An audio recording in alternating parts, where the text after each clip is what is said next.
नमस्कार दोस्तों, आज की हम क्लास में आपको बताने वाले हैं प्रमुख वैयाकरण और उनके ग्रंथ। ठीक है, सेकंड ग्रेड के लिए काफ़ी इंपॉर्टेंट जानकारी है और आप फर्स्ट ग्रेड की तैयारी कर रहे हैं तो वहाँ भी ये आपके पूछे जा सकते हैं। हाँ, रीट में जरूर एक आध कोई प्रश्न बन सकता है लेकिन कम संभावना है। लेकिन सेकंड ग्रेड और फर्स्ट ग्रेड में तो निश्चित रूप से यहाँ से प्रश्न आता है। तो मैंने सारे फैक्ट यहाँ पर इकट्ठे किए हैं और यहाँ पर मैं आपको बिल्कुल सिक्वेंस से आपको बताऊँगा। ठीक है, निश्चित रूप से आपका प्रश्न यहां से सही हो जाएगा। ठीक है, एक या दो सवाल जो भी आएंगे इस छोटे से टॉपिक से आपका सवाल एकदम करेक्ट होगा। तो चैनल को सब्सक्राइब करना जरूरी यार, क्योंकि इतनी मेहनत आपको कर रहे हैं तो एक छोटा सा काम तो आपको करना है, इसमें कोई चार्ज आपका नहीं लग रहा है। ठीक है, और वीडियो अच्छा लगता है लाइक कर देना।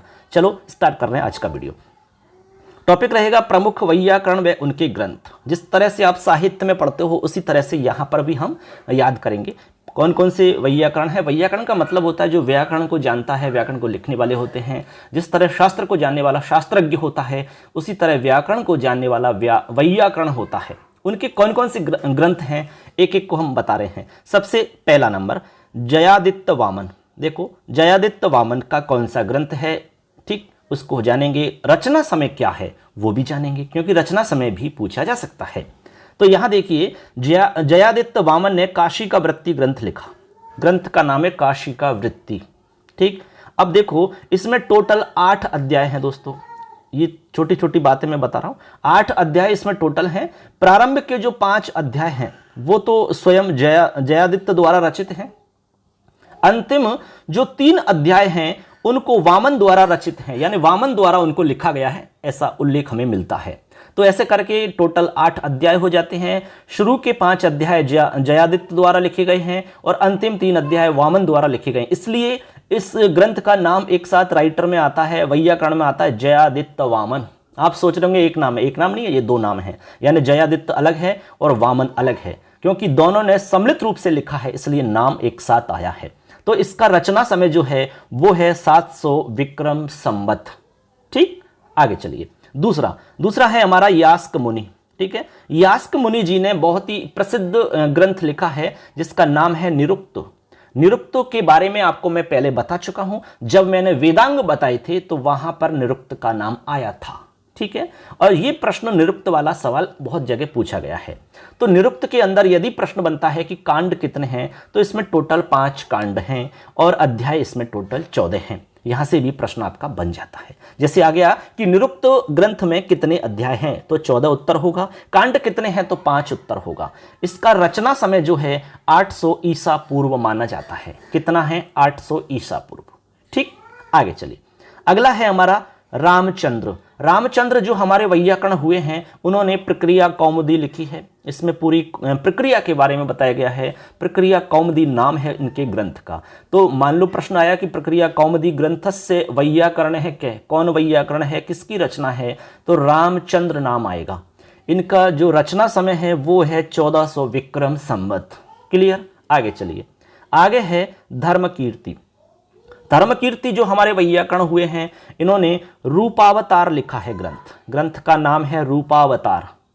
ठीक, तो यहां पर यदि समय की बात है तो समय है 1140 विक्रम संवत। यहां से कोई भी सवाल बन सकता है, इसलिए मैंने सबको यहां पर समावेश किया है सबका।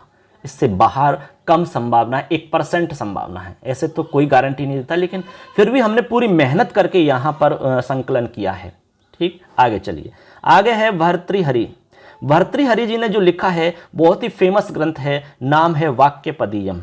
वाक्यपदीयम व्याकरण का बहुत प्रसिद्ध ग्रंथ है। ठीक है, इसमें टोटल 3 कांड हैं दोस्तों। ये कांडों में विभक्त है, जैसे हमारा रामायण कांडों में विभक्त है ऐसे ये व्याकरण का ग्रंथ है, लेकिन कांडों में विभक्त कर रखा है। और इसमें टोटल 3 कांड हैं। एक तो ब्रह्म कांड है, दूसरा वाक्य कांड है और तीसरा इसमें प्रकीर्ण कांड है। इसमें पूरा व्याकरण का निचोड़ है, पूरे व्याकरण के बारे में यहाँ पर बताया गया है। इसका जो समय है वो है 550 ईस्वी के लगभग माना जाता है। ठीक है, आगे चलिए। आगे है हमारे कैयट जी। कैयट जी ने लिखा है महाभाष्य प्रदीप।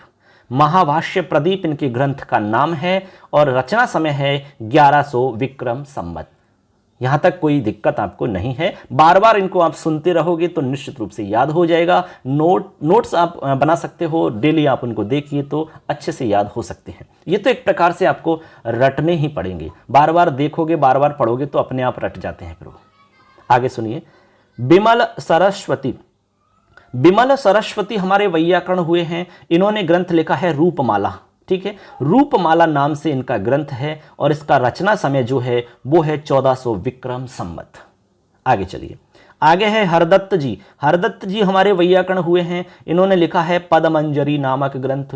पदमंजरी नाम का ग्रंथ लिखा इन्होंने और इसका रचना समय जो है 1115 माना जाता है, 1115 विक्रम संवत। ठीक है, यहां तक किसी को कोई दिक्कत नहीं होनी चाहिए। आगे है भट्टोजी दीक्षित। भट्टोजी दीक्षित काफी महत्वपूर्ण है, यानी कि मोस्ट हम कह सकते हैं, यहां से प्रश्न बनने की पूरी संभावना है। इन्होंने एक तो लिखा है शब्द कौस्तुभ। शब्द कौस्तुभ जो है महाभाष्य टीका है, यानी महाभाष्य पर अनेक लोगों ने टीकाएं करी हैं, तो यहां पर भट्टोजी दीक्षित ने भी टीका लिखी, उसका नाम है शब्द कौस्तुभ। जैसे मान लो प्रश्न आ गया कि महाभाष्य की शब्द कौस्तुभ टीका किसने लिखी है, तो भट्टोजी दीक्षित ने लिखी है। ठीक है, ऐसे। इसके अलावा उन्होंने प्रौढ़ मनोरमा लिखी है, सिद्धांत कौमुदी, ये सिद्धांत कौमुदी की व्याख्या है दोनों। ठीक है, प्रौढ़ मनोरमा में भी व्याख्या मिलेगी आपको, और सिद्धांत कौमुदी यानी कि वैयाकरण सिद्धांत कौमुदी है ये। ठीक है, इसमें आपको पूरी डिटेल मिलती है, बहुत विस्तृत और व्यापक रूप से यहाँ पर व्याकरण को दिखाया गया है, व्याकरण को समझाया गया है। इसका जो समय है वो है 1510 विक्रम संवत। ठीक है, आगे चलिए। आगे हमारे बहुत ही प्रसिद्ध वैयाकरण जी हैं वरदराज आचार्य जी। वरदराज आचार्य जी का नाम तो उन सभी विद्यार्थियों ने सुना होगा जिन्होंने संस्कृत पढ़ी है, बीए में पढ़ी हो, 12वीं क्लास में पढ़ी हो। ठीक है, वो सब जानते हैं, क्योंकि लघु सिद्धांत कौमुदी इन्हीं का ग्रंथ है और लघु सिद्धांत कौमुदी सब जगह चलती है। तो इनका जो मुख्य ग्रंथ है, एक तो मध्य सिद्धांत कौमुदी और दूसरा है लघु सिद्धांत कौमुदी। ठीक है, लघु सिद्धांत कौमुदी ज्यादा फेमस है क्योंकि ये व्याकरण की एक प्रवेशिका है, यहां से व्याकरण में प्रवेश किया जाता है लघु सिद्धांत कौमुदी से। उसके बाद में आप आगे जो जो टॉपिक्स हैं वहां पर प्रवेश कर सकते हो, लेकिन स्टार्टिंग लघु सिद्धांत कौमुदी से होती है। अब दोनों के बारे में कह रहे हैं कि इसमें सूत्र की संख्या कितनी है। मध्य सिद्धांत कौमुदी में 2351 सूत्र हैं और लघु सिद्धांत कौमुदी में 1277 सूत्र हैं टोटल, 1277 सूत्र टोटल। ठीक, समय की बात करें तो 1535 विक्रम संवत इनका समय माना जाता है। इसलिए वरदराज आचार्य जी के द्वारा जो दो ग्रंथ लिखे गए हैं, नाम है मध्य सिद्धांत कौमुदी, दूसरा नाम है लघु सिद्धांत कौमुदी। ठीक, आगे चलिए। अगला हमारा वैयाकरण है कौंडभट्ट। कौंडभट्ट जी ने भी बहुत फेमस ग्रंथ लिखे हैं जो कि एमए डिग्री में चलते हैं। जब एमए करते हैं संस्कृत से तो वहां पर आपको पढ़ने को मौका मिलता है, कहीं कहीं पर आपको शास्त्री में भी मौका मिल सकता है। एक है वैयाकरण भूषण, दूसरा है वैयाकरण भूषण सार। ये दो ग्रंथ हैं इनके, इन दोनों का नाम याद रखना है। कैयट ये कौंडभट्ट जी ने लिखे हैं। ठीक है, किसने लिखे हैं? कौंडभट्ट जी ने वैयाकरण भूषण और वैयाकरण भूषण सार। समय की बात करें तो 1550 से 1600 विक्रम संवत के मध्य इनका समय माना जाता है, रचना समय। आगे चलिए। आगे एक वैयाकरण हुए हैं हमारे वासुदेव दीक्षित। कौन है? वासुदेव दीक्षित। इन्होंने क्या लिखा भाई? इन्होंने बाल मनोरमा की रचना करी है। अब बाल मनोरमा जो है वो सिद्धांत कौमुदी की टीका है। सिद्धांत कौमुदी पर टीका लिखी है वासुदेव दीक्षित ने बाल मनोरमा के नाम से। क्लियर? इसमें जो समय है वो है आपका 1700 से 1760 विक्रम संवत। आपको ये समय ध्यान रखना होगा। अब नागेश भट्ट जी का नाम तो बहुत फेमस है। जो व्याकरण को समझते हैं, व्याकरण को जिन्होंने पढ़ा है, शास्त्री आचार्य जिन्होंने किया है, नागेश भट्ट जी को सब जानते हैं। तो इन्होंने जो ग्रंथ लिखे हैं उनको मैं बता रहा हूं। नागेश भट्ट जी ने लिखा है एक तो प्रदीपोद्योत। प्रदीपोद्योत महाभाष्य की टीका है। एक बात तो ये ध्यान रखनी है आपको, महाभाष्य पर नागेश भट्ट जी ने जो टीका लिखी है उसका नाम है प्रदीपोद्योत। इसके अलावा इन्होंने लिखा है लघु शब्देन्दु शेखर। प्रौढ़ मनोरमा की व्याख्या करी है, यानी प्रौढ़ मनोरमा की व्याख्या है। और प्रौढ़ मनोरमा जो है वो भट्टोजी दीक्षित की रचना है, ये मैं आपको पहले ही बता चुका हूं। प्रौढ़ मनोरमा पर भी व्याख्या लिखी है ना, किस नाम से? लघु शब्देन्दु शेखर के नाम से। किसने? नागेश भट्ट जी ने। उसके बाद में फिर प्रौढ़ मनोरमा की व्याख्या एक और लिखी है बृहद शब्देन्दु शेखर। तो इन्होंने दो शेखर लिखे हैं, लघु शब्देन्दु शेखर और बृहद शब्देन्दु शेखर। इसके बाद में एक और लिखा है परिभाषेन्दु शेखर। परिभाषेन्दु शेखर ज्यादा फेमस है क्योंकि यहां से स्पेशल परिभाषेन्दु शेखर को लेकर के प्रश्न बन सकता है। कैसे? देखिए मैंने यहां पर इसको लिखा है कि पाणिनीय व्याकरण की परिभाषाओं का एक प्रामाणिक ग्रंथ माना जाता है। यदि प्रश्न आ जाता है कि पाणिनीय व्याकरण की परिभाषाओं का एक प्रामाणिक ग्रंथ किसे माना जाता है? तो उत्तर में लिखना होगा परिभाषेंदु शेखर, क्योंकि इसमें जो परिभाषाएं संकलित की गई हैं वो प्रामाणिक मानी जाती हैं, वो वैध मानी जाती हैं, उनको एक वैलिड माना जाता है। ऐसे इसके बाद में इन्होंने मंजूषा भी लिखे हैं, मंजूषा नाम से ग्रंथ लिखा है, लघु मंजूषा के नाम से एक ग्रंथ लिखा है, परम लघु मंजूषा नाम से एक ग्रंथ लिखा है, और एक ग्रंथ लिखा है स्फोटवाद के नाम से। इसलिए इनके बहुत सारे ग्रंथ हो जाते हैं दोस्तों। तो नागेश भट्ट जी काफ़ी इंपॉर्टेंट है, क्योंकि व्याकरण में इनका एक अहम स्थान है। प्रदीपोद्योत महाभाष्य की टीका लिखी इन्होंने। इसके बाद में प्रौढ़ मनोरमा की जो व्याख्या करी है वो उन्होंने 2 ग्रंथ लिखे, लघु शब्देंदु शेखर और बृहद शब्देंदु शेखर। इसके बाद में इन्होंने परिभाषेंदु शेखर भी लिखा है, जिसमें परिभाषाओं का संकलन व्यापक रूप से किया गया है।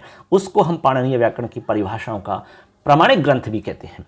ठीक है। उसके बाद में मंजूषा, लघु मंजूषा, परम लघु मंजूषा और स्फोटवाद ग्रंथ लिखा है।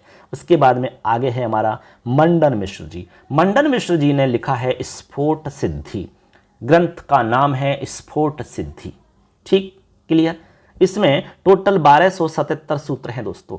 समय है 695 विक्रम संवत, और नागेश भट्ट जी का समय भी आप देख लेते हैं यहाँ 1670 से 1750। ठीक है, बोलना थोड़ा सा भूल गया, आप देख सकते हैं आगे मैंने लिख रखा है इसको।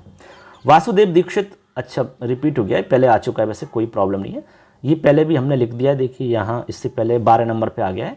तो वासुदेव दीक्षित ने बाल मनोरमा टीका लिखी है, जो कि सिद्धांत कौमुदी पर है। समय 1760 ईस्वी इनका माना जाता है। तो दोस्तों यहाँ पर मैंने प्रमुख वैयाकरण और उनके ग्रंथों की चर्चा की है। मैंने यहाँ पर जितने भी मोस्ट इंपॉर्टेंट हैं सबको यहाँ पर समावेश किया है। उम्मीद है कि इनमें से आपका यदि सवाल आया तो इनमें से मिल जाएगा, यदि इस तरह का सवाल बना तो।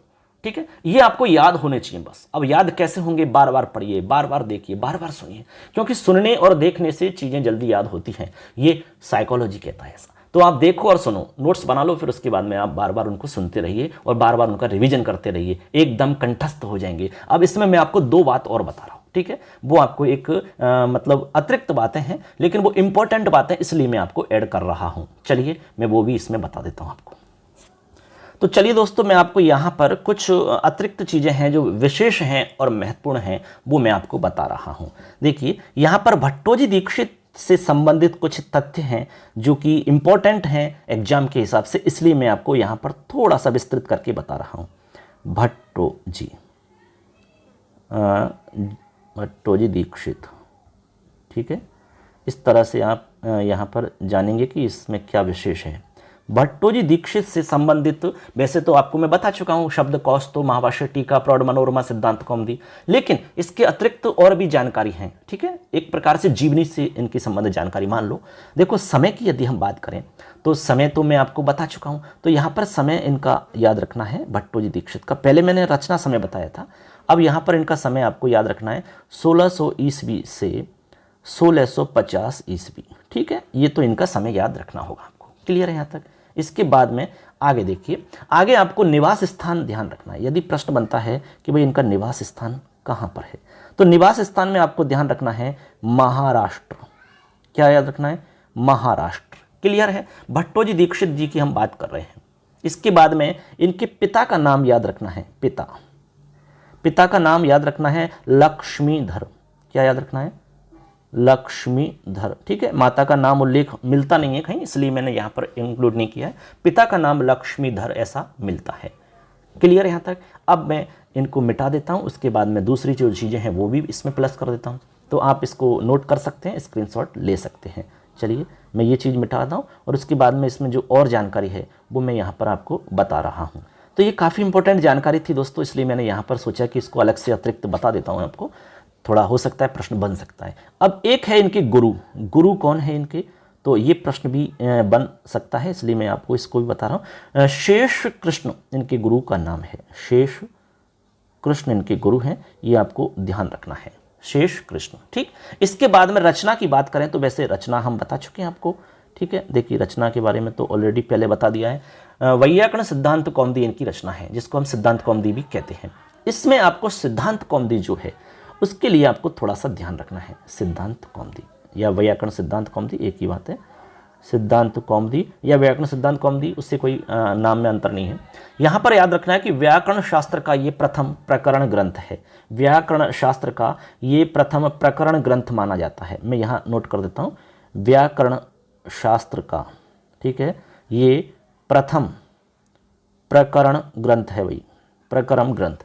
व्याकरण शास्त्र का प्रथम प्रकरण ग्रंथ माना जाता है सिद्धांत कौमुदी को। यहां से आपका प्रश्न बन सकता है। मान लो प्रश्न बना कि व्याकरण शास्त्र का प्रथम प्रकरण ग्रंथ किसे माना जाता है, तो आपका उत्तर होगा वैयाकरण सिद्धांत कौमुदी को या सिद्धांत कौमुदी को, ठीक है, जिसके राइटर हैं भट्टोजी दीक्षित जी। ठीक, इसके बाद में इन्होंने टीका लिखी है प्रौढ़ मनोरमा और बाल मनोरमा, जो कि हम ऑलरेडी आपको बता चुके हैं, वहां पर कोई विशेष नहीं है। इन्होंने इस वैयाकरण सिद्धांत कौमुदी के अंदर जो एक मंगलाचरण किया है, उस मंगलाचरण में इन्होंने त्रिमुनि को नमस्कार किया है, ये भी बात है। इस तरह दोस्तों हमने भट्टोजी दीक्षित जी के बारे में जो विशेष बातें थी वो मैं आपको बता चुका हूं।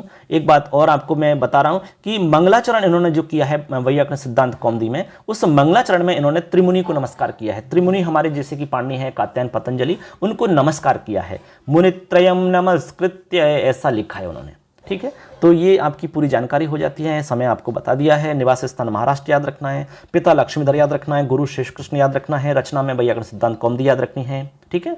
और इस व्याकरण सिद्धांत कौमुदी को कहते हैं व्याकरण शास्त्र का प्रथम प्रकरण ग्रंथ, जो कि इंपॉर्टेंट है। और टीका, प्रौढ़ मनोरमा, बाल मनोरमा आपको ऑलरेडी बता चुके हैं।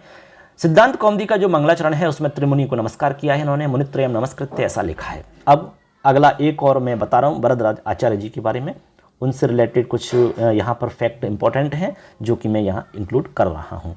देखो, वरदराज आचार्य, ठीक है। वरदराज आचार्य जी जो हैं, देखिए वरदराज आचार्य जी जो हैं इनको हम कौमुदीकार कहते हैं। क्या कहते हैं? कौमुदीकार। क्यों नहीं इन्होंने कौमुदी लिखी है? कौमुदीकार। क्या कहते हैं? कौमुदीकार, ठीक है। अब इनसे जुड़ी हुई कुछ और भी हमारी इंपॉर्टेंट बातें हैं। सबसे पहले समय की बात कर लेते हैं। इनका जो समय है वो क्या रहेगा, इससे पहले मैंने बताया वो आपको रचना समय बताया है। तो यहाँ पर देखिए 1650 से 1750 ईस्वी का इनका समय माना जाता है, ठीक है। क्लियर? तो ये तो हो गया आपका समय। यदि समय पूछा जाता है तो ये आपको ध्यान रखना है।